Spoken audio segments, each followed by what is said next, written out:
Hoy nuestro tema es 3 clases de necios. Decirle necio a una persona, ya sea de manera directa o a través de otra persona, referirnos a ella como necio o necia, hoy en día no es un delito. No es algo condenado por la ley. No vamos a ser enjuiciados por ello. Y creo que todos nosotros en algún momento dado le hemos dicho a una persona, oye, qué necio eres, o no seas necio, ¿verdad? Pero fíjense que el Señor Jesucristo dijo a sus discípulos que en el gobierno que el Señor Jesucristo tendrá sobre la tierra, que será de una duración de 1000 años y que es conocido como el milenio, toda la tierra será llena de su conocimiento. Y será un gobierno en el cual habrá justicia y habrá cero impunidad.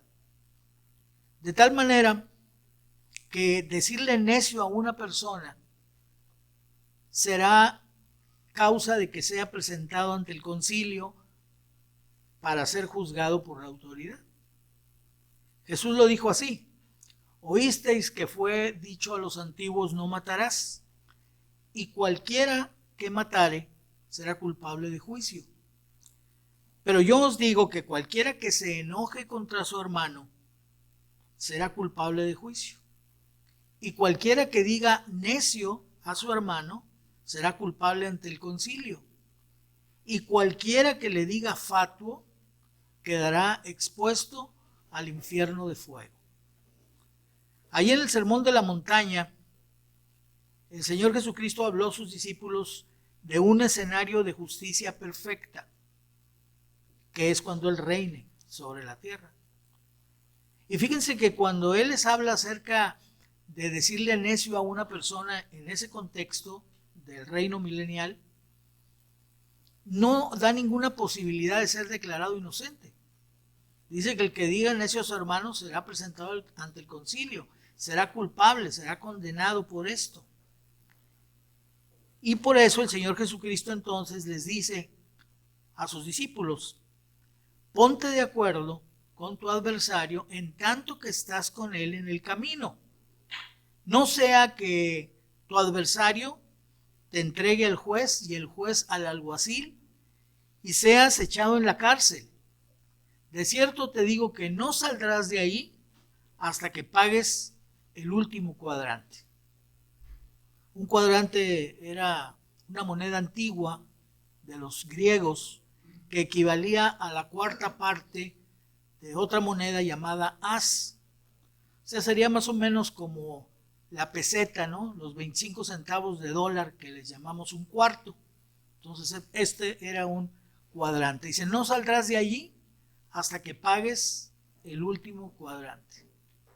Bueno, esto es en el reino milenial, pero ¿no les parece que es una buena exhortación para cada uno de nosotros acerca de las palabras que utilizamos cuando nos dirigimos con los demás? O sea, qué fácil es decirle a una persona necio.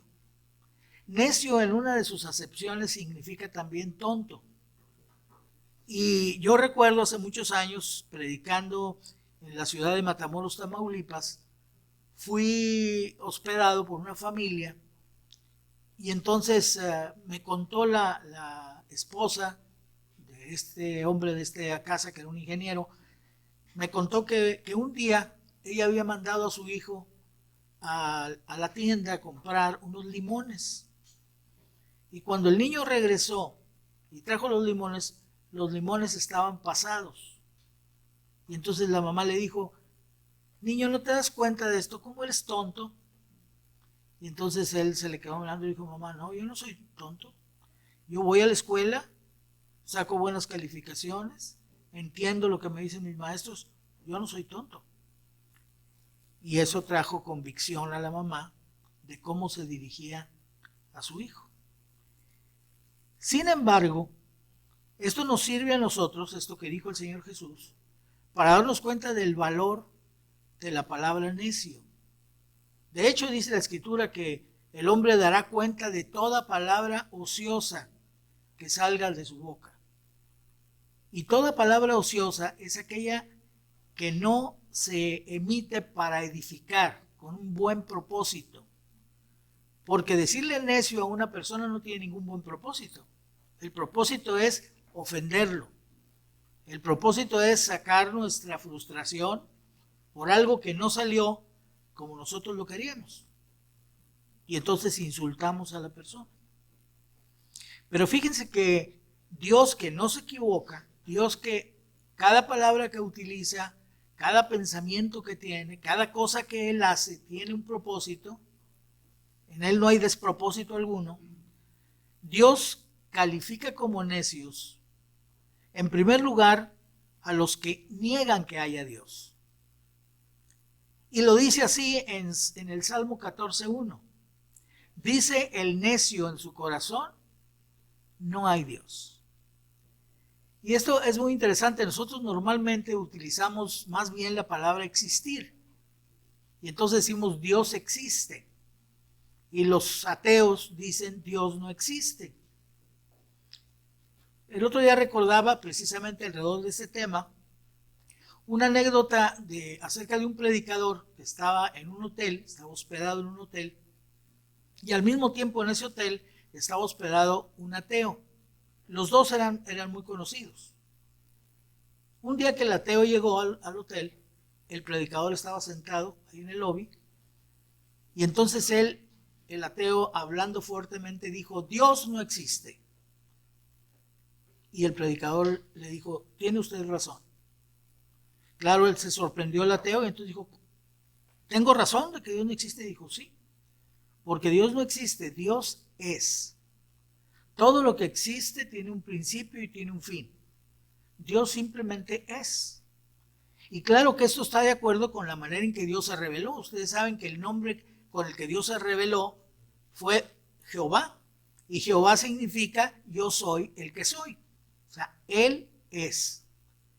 Pero entonces me llama la atención precisamente que la Escritura no dice que los necios dicen en su corazón Dios no existe, sino dice no hay Dios. Y no sé si ustedes se han dado cuenta de la actitud tan contradictoria de la gente que no cree en Dios. Porque mientras por una parte dicen que Dios no existe, como ellos lo mencionan, llaman naturaleza. Y fíjense que en ese error hasta los creyentes, por malos hábitos, caemos también y llamamos naturaleza a los animales, las flores, las plantas, las montañas. Y estas personas que no creen en Dios, a todo lo que les rodea, que no ha sido creado por el hombre, le llaman naturaleza. Pero lo contradictorio consiste en que a la naturaleza le adjudican características humanas, como si la naturaleza fuera una persona. Porque dicen, por ejemplo, cuando se sorprenden de la complejidad de los seres vivos, se refieren a lo que llaman naturaleza diciendo qué sabia es la naturaleza. Entonces resulta que la naturaleza tiene sabiduría. Eso es una característica humana. Es una característica de un ser que piensa, que tiene conocimiento, que es inteligente y que aplica ese conocimiento de una manera sabia. Entonces, qué sabia es la naturaleza. Así es que mientras se niegan a reconocer a un creador inteligente, sabio y con voluntad propia, por otra parte, lo que ven en la creación les conduce a ellos de una manera natural a decir que es el resultado de una mente inteligente, de una mente sabia, a la que ellos llaman naturaleza. Solos dan al traste con sus propias teorías. Solos dan al traste con la idea de una generación espontánea o de una evolución en donde la energía actúa sobre la materia bajo condiciones especiales de presión y temperatura y se produce la vida. Dicen, así fue como se produjo la vida. Y sin embargo, cuando ven la complejidad de los seres, dicen qué sabia es la naturaleza. Entonces admiten que hay una mente inteligente que planea y que realiza, que tiene la capacidad de llevar a cabo lo que planea. Por eso con justicia Dios se refiere a los que dicen que no hay Dios como necios. Y los llama necios porque es necia la persona que insiste en mantener su forma de pensar, sus imaginaciones, y no toma en cuenta la evidencia que está ante sus ojos y que le muestra lo erróneo de sus maquinaciones, de sus pensamientos. La misma palabra de Dios lo explica en las palabras del apóstol Pablo en Romanos 1, 19 y 20. Dice, porque lo que de Dios se conoce, a ellos les es manifiesto, porque Dios se lo manifestó. Porque las cosas invisibles de Él, su eterno poder y deidad, se hacen claramente visibles, siendo entendidas por las cosas hechas. De modo que no tienen excusa. Son entendidas por medio de las cosas hechas. ¿Hasta dónde llega la necedad de estas personas? Hasta el grado de decir, no hay Dios. Y si no hay Dios, pues no tengo que reconocer su gloria. Entonces no le glorifican como a Dios. Reciben los beneficios de la creación de Dios, pero no le dan gracias, no son agradecidos. Prefieren echar a volar su imaginación y guiándose por sus razonamientos, su corazón se llena de tinieblas. Y su corazón ya entenebrecido los lleva todavía a una actitud más absurda que Pablo describe en Romanos 1, 21 al 23, cuando dice, pues habiendo conocido a Dios, y quiero aclarar que conocer a Dios significa sabiendo que hay Dios por el testimonio o la evidencia de la creación, no le glorificaron como a Dios, ni le dieron gracias, sino que se envanecieron en sus razonamientos y su necio corazón fue entenebrecido. Profesando ser sabios, se hicieron necios y cambiaron la gloria del Dios incorruptible en semejanza de imagen de hombre corruptible, de aves, de cuadrúpedos y de reptiles. Y entonces vemos en las civilizaciones pasadas cómo las personas adoraban, por ejemplo, a las serpientes o adoraban a los animales feroces de la selva o adoraban a las aves. O sea, preferían adorar a las criaturas con tal de negar que hay un creador. Pablo dijo que lo que de Dios se conoce les es manifiesto a los seres humanos, o sea, les es puesto delante con toda claridad. No está oculto, está manifestado. Dios se lo manifestó y se los manifestó, como el rey David lo dice, por medio de la creación. Dice David en el Salmo 19, los cielos cuentan la gloria de Dios y el firmamento anuncia la obra de sus manos. Un día emite palabra a otro día y una noche a otra noche declara sabiduría. Nosotros sabemos que el que crea algo se da a conocer por su obra. Cuando vamos, por ejemplo, a una exposición de pinturas o de esculturas, o vamos a escuchar a una sinfónica, no conocemos a las personas que hicieron esas obras de pintura, de escultura, o que compusieron esa música de la sinfónica, pero reconocemos que son personas inteligentes, que atrás de todo eso hay una persona a la cual no conocemos. Sabemos que ahí está y estamos viendo su obra, pero no le conocemos. Reconocemos su genialidad y talento, pero no sabemos cómo es la persona, cuál es su temperamento, cuáles son sus gustos, a menos que alguien nos hable de él o de ella. De modo que lo que de Dios se conoce o conocemos, Él lo manifiesta por medio de su obra. Cuando nosotros observamos la creación, nos damos cuenta de su belleza, nos damos cuenta de lo complejo de los seres, de los organismos que están ahí, y nos damos cuenta que Dios es un Dios poderoso, es un Dios inteligente, es un Dios sabio, es un Dios que prevé, que planea, que sabe lo que se va a necesitar más adelante, y entonces produce lo necesario para que eso aparezca en el momento que se necesita. Dios nos ha dado a conocer quién es Él por medio de su creación, pero también lo ha hecho por medio de nuestra conciencia. Dios se da a conocer de tres maneras: por su creación, por nuestra conciencia y por su revelación. Y ya cuando hablamos de la revelación de Dios, estamos hablando de la palabra de Dios. Y ahí ya vamos más allá solamente del pensamiento de que hay Dios. Ahora podemos saber cómo es Dios. ¿Cuáles son sus características? ¿Qué es lo que Él quiere? ¿Para qué nos hizo? ¿Qué quiere para cada uno de nosotros? Todo eso lo sabemos no por observar la creación. Nadie puede llegar a conocer a Dios por la creación, solamente saber que hay Dios. Pero por la revelación sabe cómo es Dios y qué quiere Dios de él. David lo presenta de manera magistral, hablando de la creación, cuando dice que la creación anuncia un mensaje diario a todo el que está dispuesto a escucharlo. Un mensaje que nos llega en silencio, como resultado de la observación de lo que Él ha creado.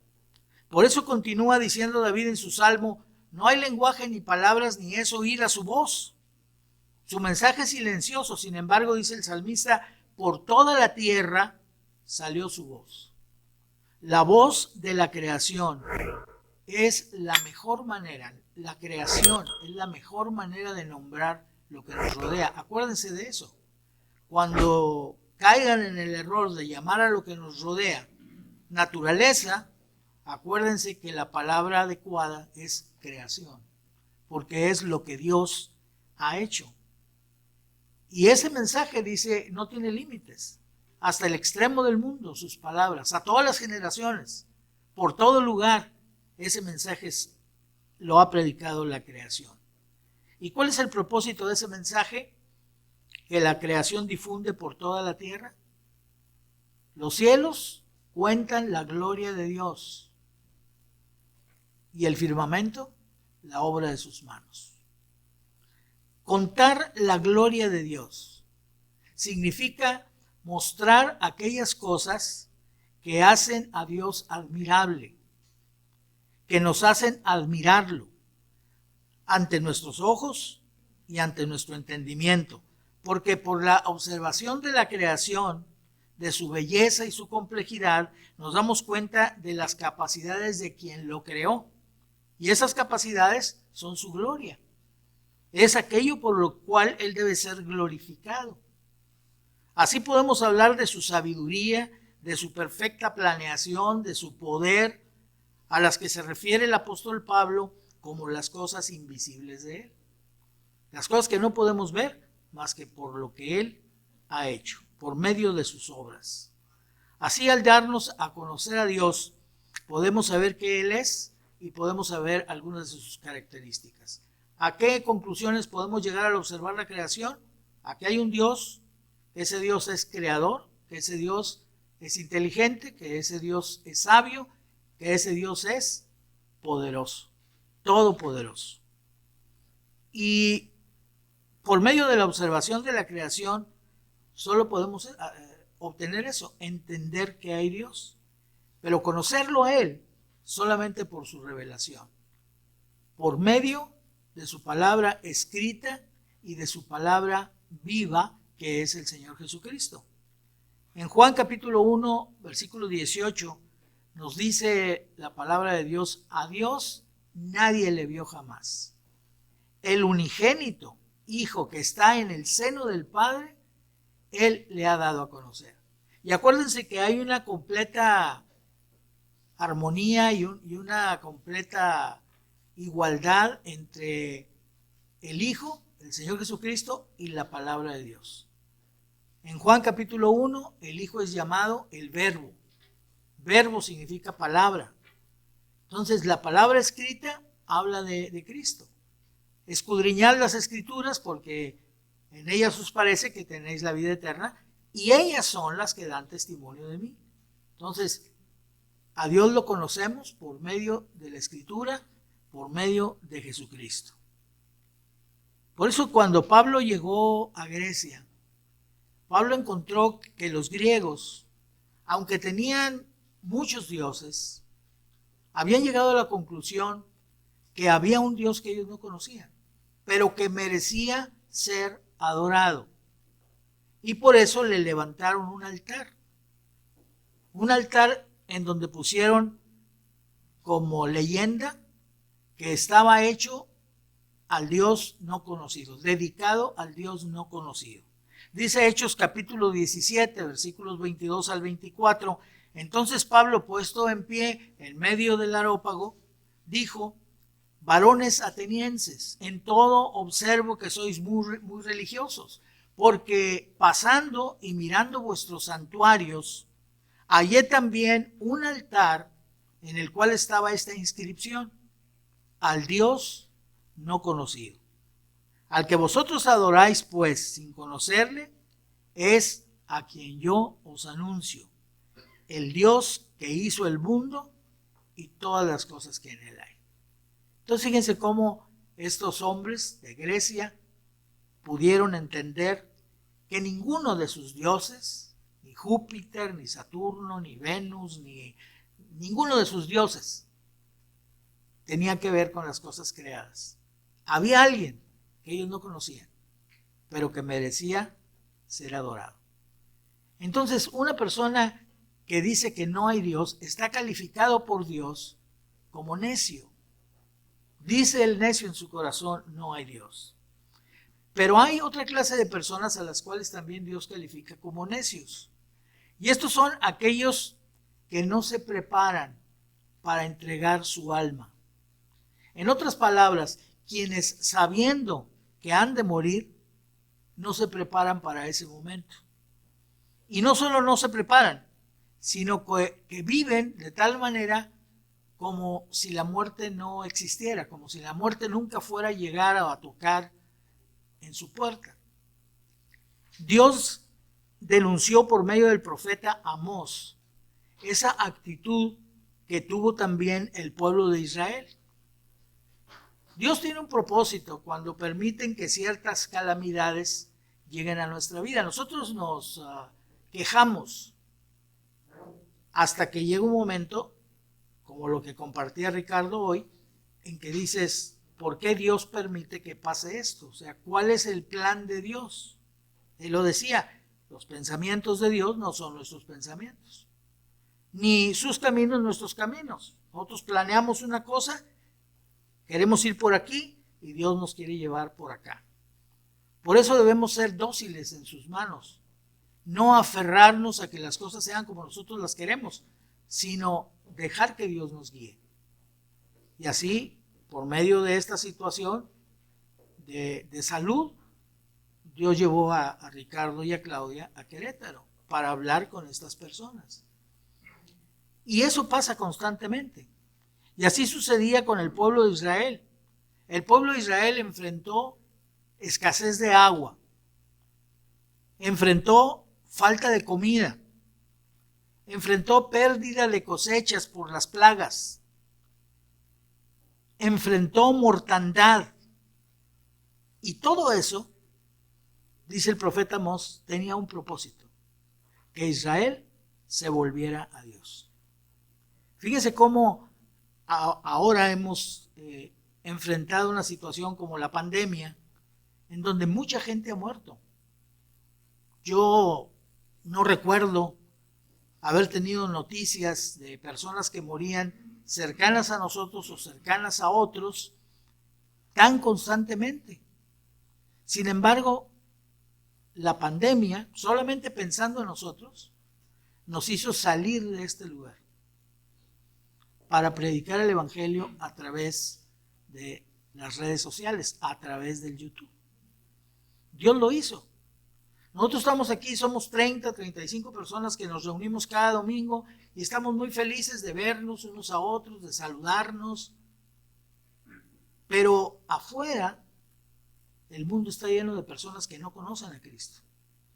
Y nuestro trabajo, la razón por la que estamos aquí en este mundo, es compartir con ellos el Evangelio de la salvación en Cristo Jesús. Entonces, mientras estemos aquí encerrados, no lo vamos a lograr. Gracias a Dios por los testimonios que escuchamos hoy, que nos muestran cómo se ha estado predicando el Evangelio a otras personas, pero necesitamos involucrarnos más, todos los demás que nos reunimos en este lugar. Dios permite que vengan muchas cosas negativas con el propósito de que nosotros nos volvamos a Él. Que si estamos mirando para otra parte, si estamos perdidos, haciendo cosas que no reditúan, haciendo cosas que no dejan nada, perdiendo tristemente la vida que es de Dios, nos volvamos a Él y rectifiquemos. Dice en el versículo 12 de Amós 4, prepárate para venir al encuentro de tu Dios. Tú y yo que tenemos a Cristo en nuestro corazón ya estamos preparados. En el sentido de la salvación ya estamos preparados. Sabemos que podemos ir al Señor en cualquier momento, que vamos a estar en su presencia, que nuestros pecados han sido perdonados, que hemos sido lavados con la sangre de Jesucristo. Ya lo sabemos. Pero ¿estás preparado para presentarte ante el tribunal de Cristo? ¿Estás preparado para llegar ante Él y presentar delante de Él frutos que sean acordes con el amor que Él ha tenido por ti? Entonces, la persona que no conoce a Cristo, que vive como si no fuera a morir y no se prepara para la muerte, es un necio, dice Dios. Pero somos necios nosotros también, quienes ya conociendo a Cristo y teniendo la salvación por medio de Él, no nos preparamos para rendirle a Dios buenas cuentas. ¿Qué piensas de esto? ¿Estás preparado? No sé cuál sea tu caso, pero una de las razones de esta conducta tan negativa de no estar preparado es la avaricia. Y la avaricia normalmente la relacionamos con el dinero, con juntar dinero y tener mucho dinero. Y no necesariamente es así. Una persona puede ser avaro teniendo poco dinero. Pero la avaricia es un pecado que te conduce hacia las cosas que no trascienden, que no dejan absolutamente nada. Jesucristo lo advirtió a sus discípulos, diciéndoles, guardaos de toda avaricia. Lo cual quiere decir que la avaricia se manifiesta de diferentes maneras. Guardaos de toda avaricia. Porque la vida del hombre no consiste en la abundancia de los bienes que posee. No es esto la vida.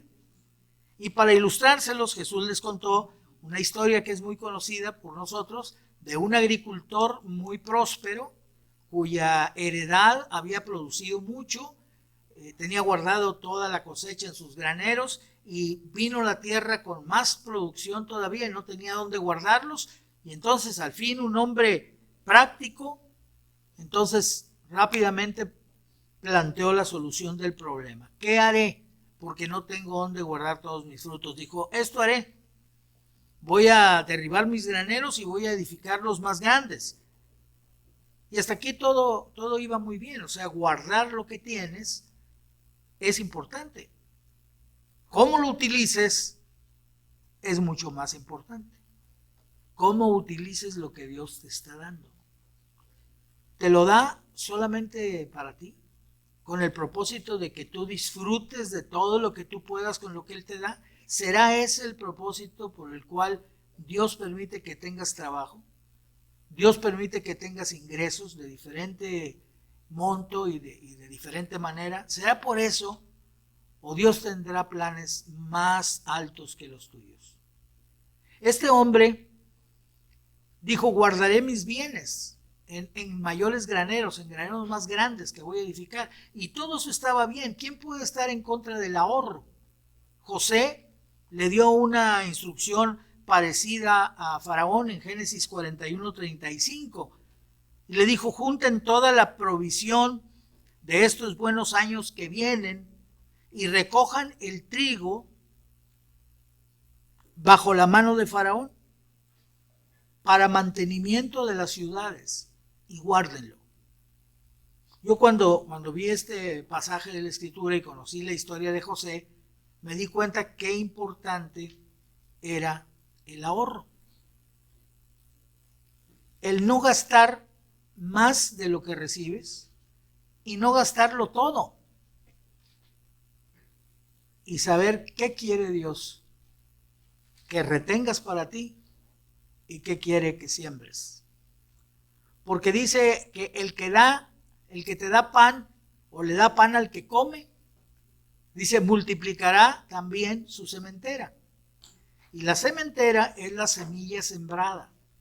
La sementera no es la semilla guardada en el granero, porque la semilla guardada en el granero no se multiplica, pero la semilla sembrada sí se multiplica.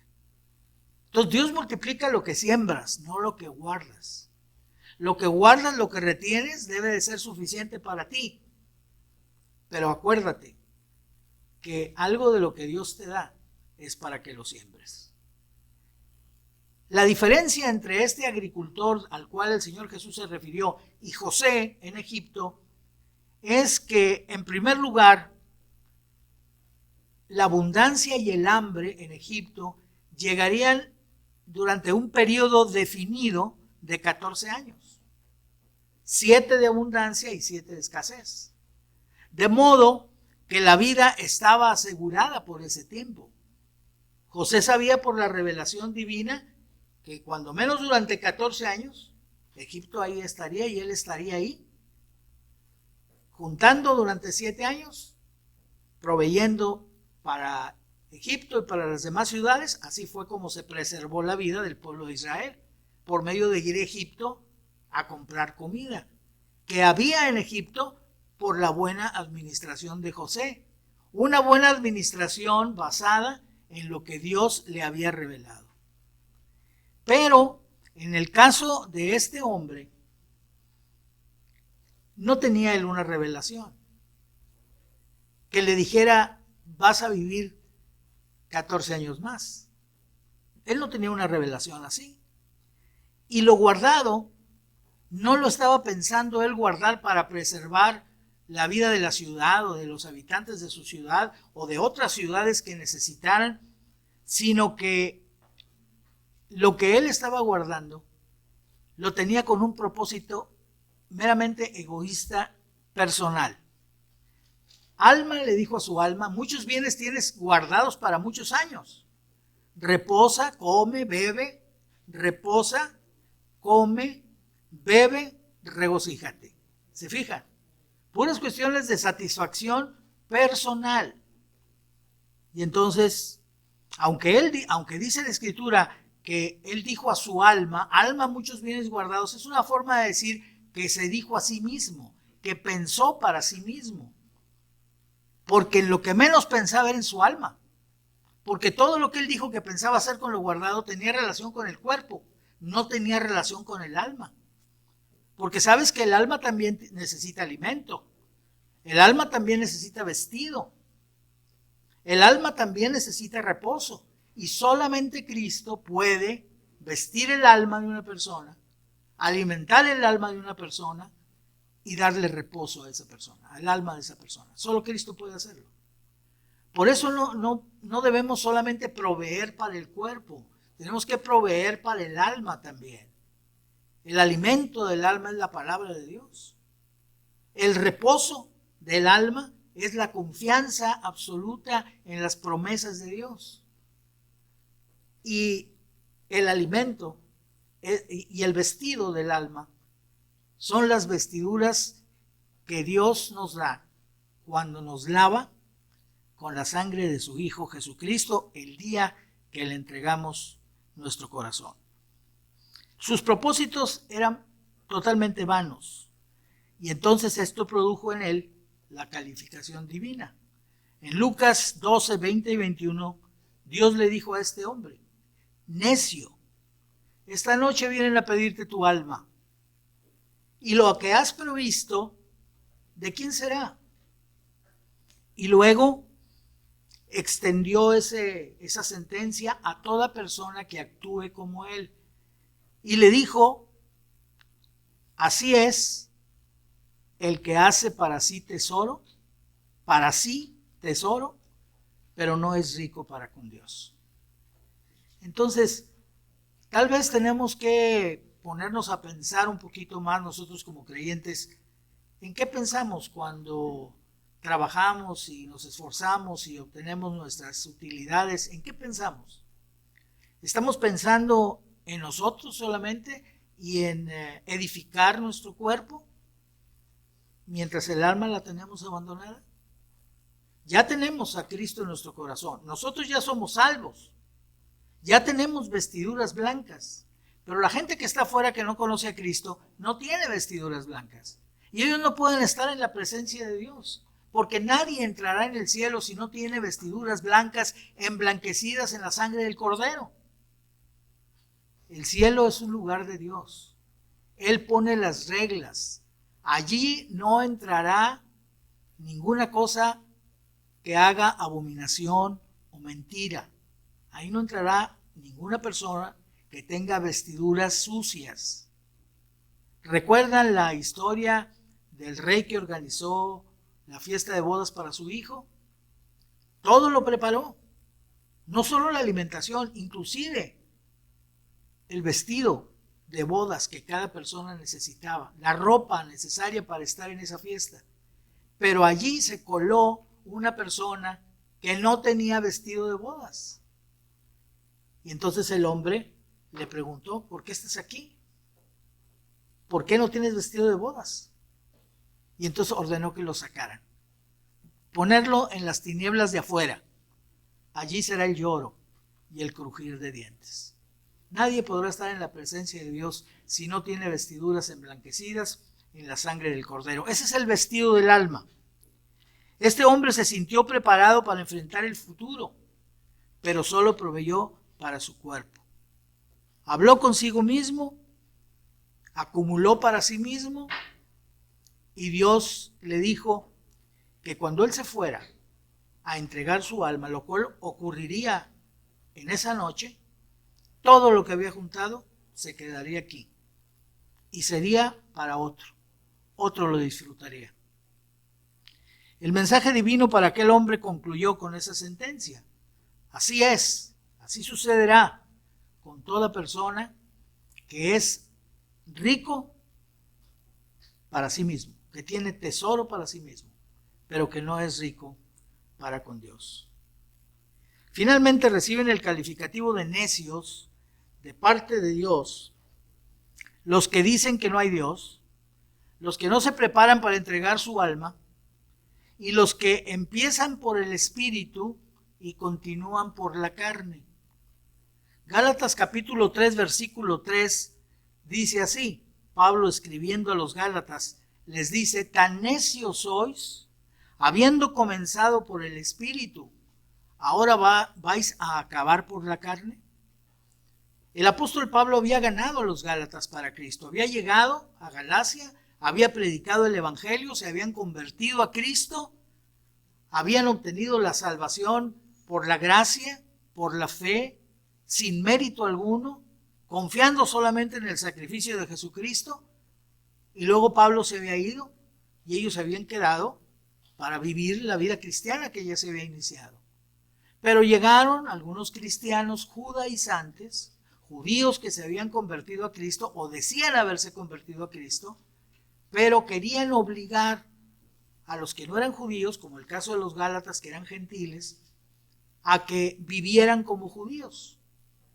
Y entonces distorsionaban el evangelio. Dijo Pablo: no que haya otro evangelio, pero Es maldito quien predica otro evangelio. Y ese evangelio que ellos predicaban era una mezcla de fe en Jesucristo. Sí, ustedes ya pusieron su fe en Cristo, pero les falta cumplir con estas normas o leyes judías. Y entonces quedaron cautivados por las palabras de aquellas personas.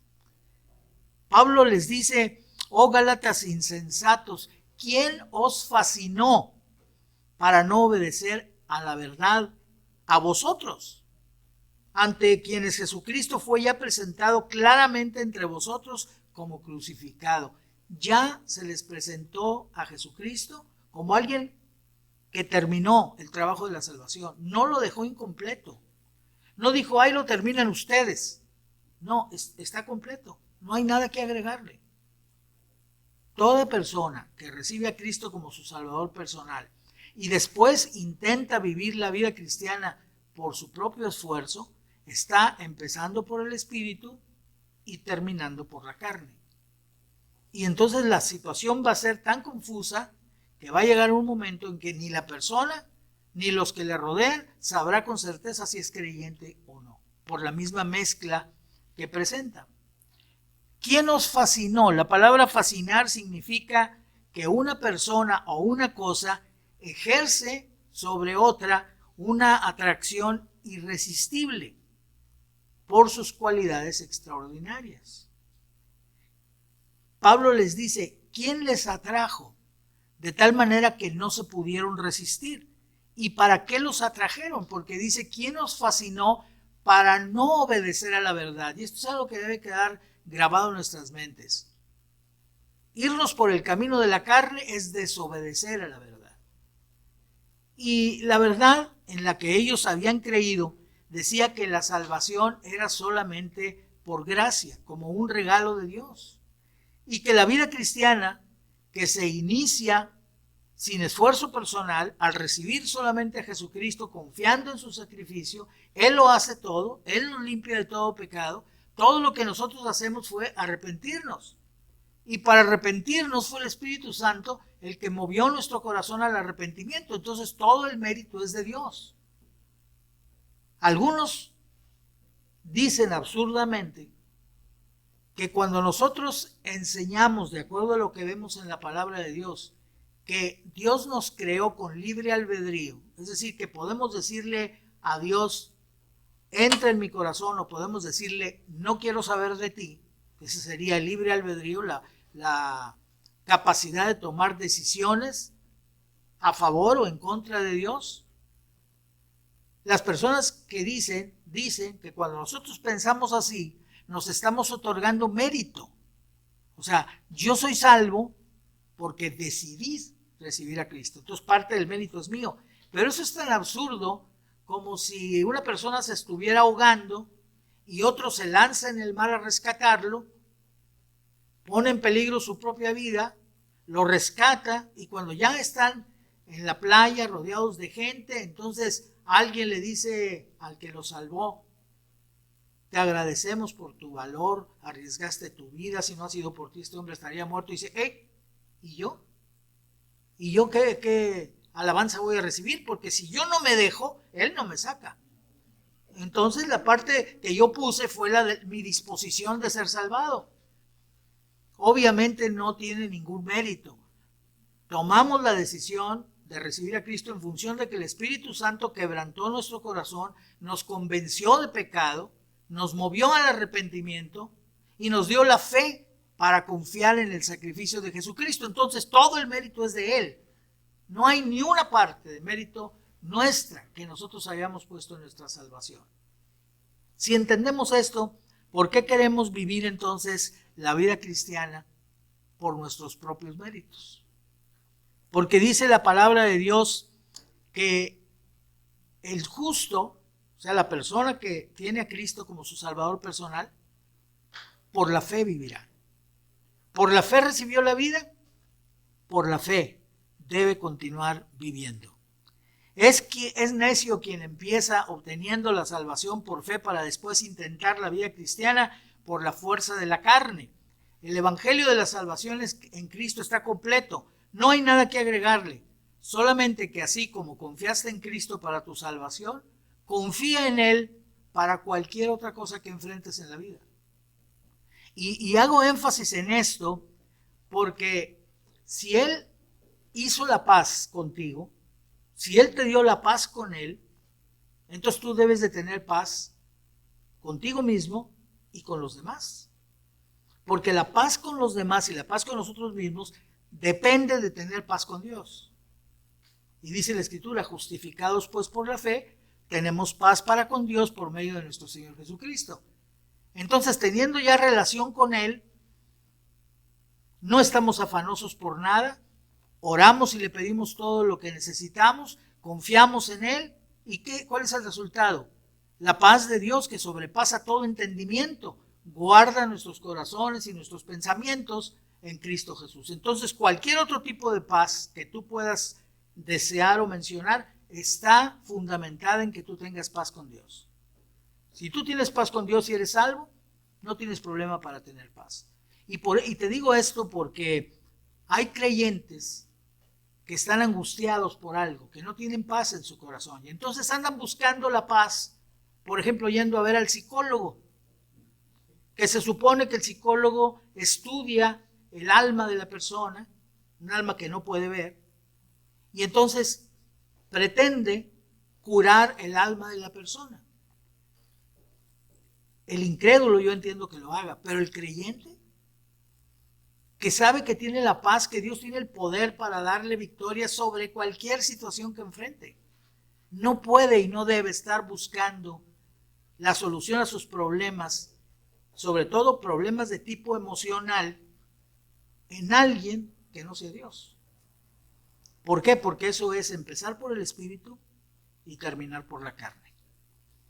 Y Dios quiere que nosotros confiemos para todo en Él, no solo para nuestra salvación, para el control de cualquier emoción, de cualquier sentimiento que nos abrume, de cualquier falta de paz por lo que sea, que confiemos totalmente en Él.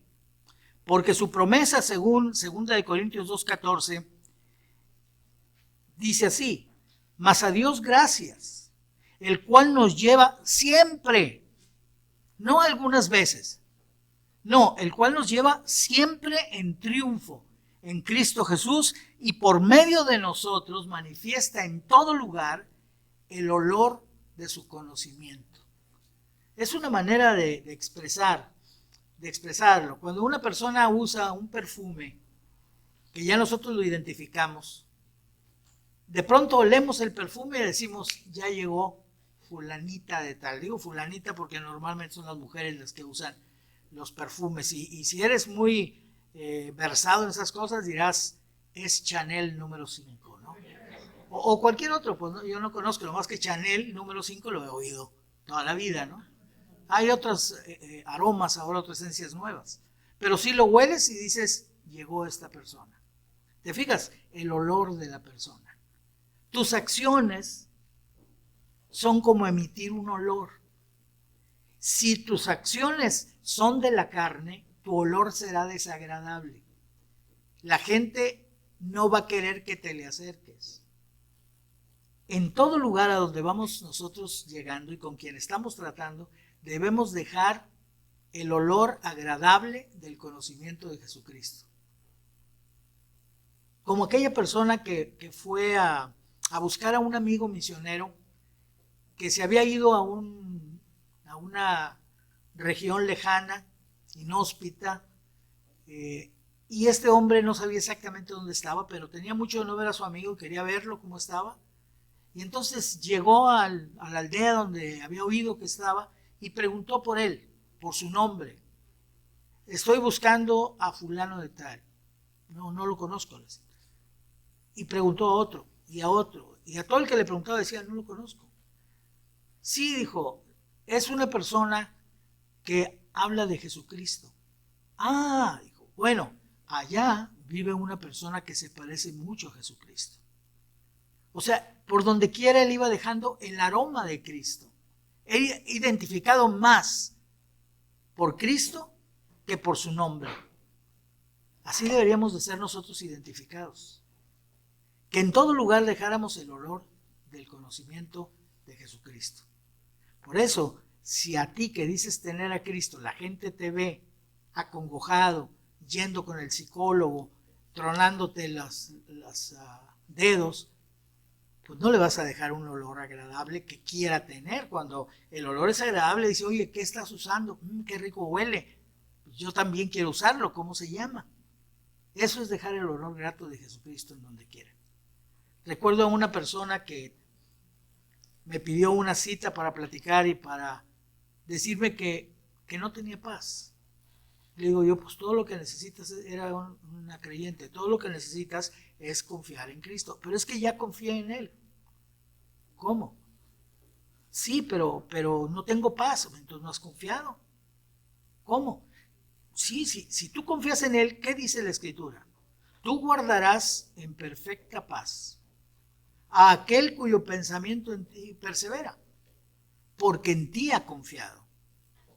Si tú confías en Dios, tu pensamiento va a perseverar en Dios. No va a experimentar ningún tipo de desasosiego, porque Dios va a traer paz a tu corazón. Si para cada problema que tú tengas, emocional básicamente, y de cualquier otro tipo, tú confías en Dios y resuelves esos problemas por el Espíritu, entonces librarás el calificativo de necio. No se podrá aplicar a ti, porque Dios califica de necios a los que empiezan por el Espíritu y terminan por la carne. Aquí tenemos 3 clases de personas a las cuales Dios, que no se equivoca, que no es injusto, que sabe lo que dice, califica como necios. Que Dios les bendiga y les enseñe, nos enseñe a todos a vivir como sabios y no como necios.